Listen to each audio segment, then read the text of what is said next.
பனை தென்னை பாதுகாப்பு பரப்புரை பயணத்தை இன்று 17ஆம் தேதி கோவையில் தொடங்கி இருக்கின்றோம். 19ஆம் தேதி சென்னையில் நிறைவு செய்யவிருக்கின்றோம். இறுதியில் முதலமைச்சரை சந்திப்பதாக இருக்கின்றோம். முதலமைச்சரும் பார்ப்பதாக ஒரு உறுதிமொழி அளித்திருக்கின்றார். அவருக்கு நாங்கள் வைக்கக்கூடிய ஒரு வேண்டுகோள், விவசாயிகளிடம் பனை தென்னை ஈச்ச மரங்கள் இருந்தால் விருப்பம் போல் கல்லாகவோ நீராவாகவோ பதநீராகவோ இறக்கியும் குடித்தும் விற்றும் கொள்ளலாம். மதிப்பு கூட்டப்பட்ட பண்டமாக மாற்றி உள்நாட்டிலும் உலக அளவிலும் சந்தைப்படுத்தியும் கொள்ளலாம். ஏலம் கடை இருக்காது. அரசினுடைய தலையீடு குறுக்கீடு இல்லவே இல்லை. கலப்படம் போன்ற தவறுகள் நடப்பதாக கண்டறியப்பட்டால் அரசாங்கம் வேடிக்கை பார்க்காது, கடுமையான தண்டனை இருக்கும் என்ற அறிவிப்போடு இந்த அரசு நிறுத்திக் கொண்டால் இந்த அரசுக்கு மக்கள் மத்தியில் பெரும் செல்வாக்கு வரும். அது அவர்களுக்கு நாளை ஆதாயம் பெற்றுத்தரும். இந்த அடிப்படையில் நாங்கள் சொல்லியிருக்கின்றோம். இதில் எதிர்க்கட்சிகள் இடதுசாரி வலதுசாரி தேசிய கட்சி மாநில கட்சி லெட்டர் பேட் கட்சி என எந்த கட்சி இருந்தாலும் அவர்களுடன் வாதிட நாங்கள் தயாராக இருக்கின்றோம். இந்த அரசாங்கம் கள்ளுக்கு விதித்திருக்கக்கூடிய தடையை நீக்கி ஒரு அநீதி இழைத்துவிட்டது என்ற நிலைப்பாட்டை கொண்டிருந்தால் தாராளமாக வரலாம்.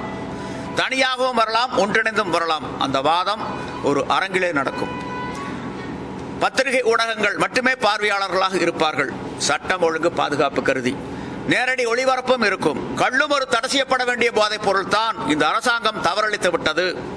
கள்ளியக்கம் கொண்டிருக்கக்கூடிய கோரிக்கைகளில் நியாயமே இல்லை என அவர்கள் நிரூபித்து விட்டால் கள்ளியக்கம் கலைக்கப்படும். 10 கோடி ரூபாய் பரிசு அவர்களுக்கு கொடுக்கப்படும். ஆக இவற்றையெல்லாம் எதிர்பார்த்துத்தான் இந்த பரப்புரை பயணத்தை நாங்கள் மேற்கொண்டிருக்கின்றோம். நாங்களும் 15 ஆண்டுகள் போராடிவிட்டோம். யாரும் செவிமடுக்கவில்லை. இதற்கு முன்பு இருந்த முதல்வர்கள் நேரில் பார்க்கின்ற பொழுது ஆகா உங்களுடைய கோரிக்கையில் நியாயம் இருக்கின்றது என்று சொன்னார்கள். ஆனால் நடைமுறைப்படுத்தவில்லை. கலைஞர் அவர்களை பொறுத்தளவில் கள் முக்கியமானது, அவசியமானது, தேவையானது. இப்போதைக்கு உலகத்தமிழ் செம்மொழி மாநாட்டை சிறப்பாக நடத்துவோம், ஆதரவு தாருங்கள்னாரு. அதுக்கு பின்னாடி என்ன நடந்ததுன்னு நாடறியும். ஜெயலலிதா அவர்கள் 2011 தேர்தல் பிரச்சாரத்தின் போது கோவை மாவட்டம் பொள்ளாச்சியில் நடந்த பொதுக்கூட்டத்தில் கள்ளுக்கு வைத்திருக்கக்கூடிய தடையை நீக்கி அறிவிப்போம் என சொன்னார். அதற்கு பிறகு அவர்களை சந்திக்கவே முடியவில்லை. இதுதான் அவர்களுடைய நிலைப்பாடு. மற்ற கட்சிகளுடைய நிலைப்பாடும் அதுவாகத்தான் இருக்கும் என்பது எங்களுடைய எதிர்பார்ப்பு. எப்படி ஜல்லிக்கட்டு போராட்டம் இளைஞர்கள் இயற்கை ஆர்வலர்கள் கலந்து கொண்ட காரணத்தால் ஒரு வெற்றியை நோக்கி சென்றதோ அதே போல இந்த போராட்டமும் வெற்றியை நோக்கி விரைவில் செல்லும். தமிழ்நாட்டு மக்களுக்கு ஒரு நல்ல செய்தி கிடைக்கும். வரும் தை மாதம் பனைகளிலே பாலை வரும்.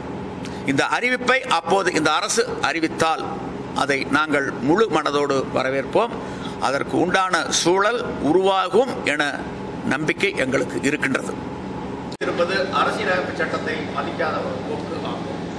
அரசியலமைப்பு சட்டப்படிதான் முதலமைச்சராக அமர்ந்திருக்கிறார். ஆகவே கலப்படம் போன்ற தவறுகள் நடப்பதாக கண்டறியப்பட்டால் அரசாங்கம் வேடிக்கை பார்க்காது, கடுமையான தண்டனை இருக்கும் என்ற கருத்திருக்கிறோம்.